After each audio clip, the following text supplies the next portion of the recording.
পর্বতের ছিল 16 কোটি টাকার ছবি, বাবু এইটা সর্বোচ্চ আমার কাছে মানে 3-4 কোটি টাকার ছবি মনে হয়েছে।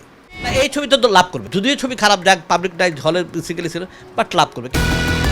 ওরা তুফানে লস করছে, তারা খুব কম টাকার একটা ছবি বানাইছে তাণ্ডব, হ্যাঁ 3-4 কোটি টাকা লাভ করবে। আমি এর আগেও বলেছি কোনো একটা ক্লিপ ভিডিও করে কেউ যদি শেয়ার দেয়, এটাও কিন্তু একটা পাইরেসির অংশ। তখন কিন্তু যেই মানুষটা এটা শেয়ার দিয়েছেন সেও কিন্তু এটা আয়ত্তে পড়বেন, তখন কিন্তু এটা বলার সুযোগ নাই যে আমি তো এমনিই জাস্ট মানুষকে দেখাইছি, এটাও একটা অপরাধ। যে কোনো একটা ফাইল আপনি দেখতে পেলে সেটা 1 মিনিট 2 মিনিটের মধ্যে সেটা নামিয়ে দেওয়া হচ্ছে, যে পেজ থেকে আপলোড করছেন সেই পেজ স্ট্রাইক ডাউন করে দেওয়া হচ্ছে।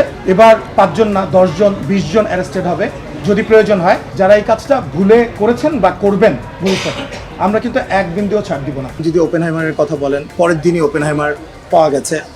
আবার আপনি যদি পুষ্পা 2 এর কথা বলেন, 5th ডেতেই পুষ্পা 2 পাওয়া গেছে। পুষ্পা 2 কিন্তু 1000 কোটি টাকা ব্যবসা করেছে। তাণ্ডব যে একটা হলের এক্সপিরিয়েন্স, আজকে তো সব হাউসফুল যাচ্ছে। আমি একটু আগেও দুর্দান্ত দাপটে তাণ্ডব চলছে, সকালের শোয়ে 10টা টিকিট বাদে সব হাউসফুল।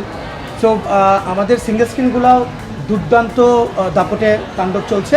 আর মাল্টিপ্লেক্সের কথা বললে দেখেন, আজকে একটা লং হলিডের পরে, মানে আজকে 8ম দিন, কালকে থেকে কিন্তু কর্মদিবস। এবং রাফি একটু আগেই আমরা যখন আসছিলাম, আমরা একসাথেই আসলাম আমরা, তো রাফি বললো যে 2টা টিকিট একটু চেক করি, 2টা টিকিট দরকার ছিল।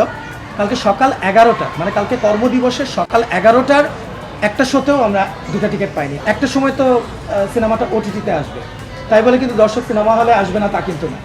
সো যখনই আমাদের আপনি বড় বড় সিনেমা যেগুলাই বলেন, আজকে পুষ্পা 2 থেকে শুরু করে যেগুলো বড় বড় ব্যবসা করেছে, সো তাদেরও যখন এরকম 2-1টা ফাইল দেখা গেছে সোশ্যাল মিডিয়াতে, তারা কিন্তু একটা পাইরেসি কন্ট্রোল এজেন্সি, ইন্টারন্যাশনাল একটা এজেন্সি নিয়োগ করে তারা করে।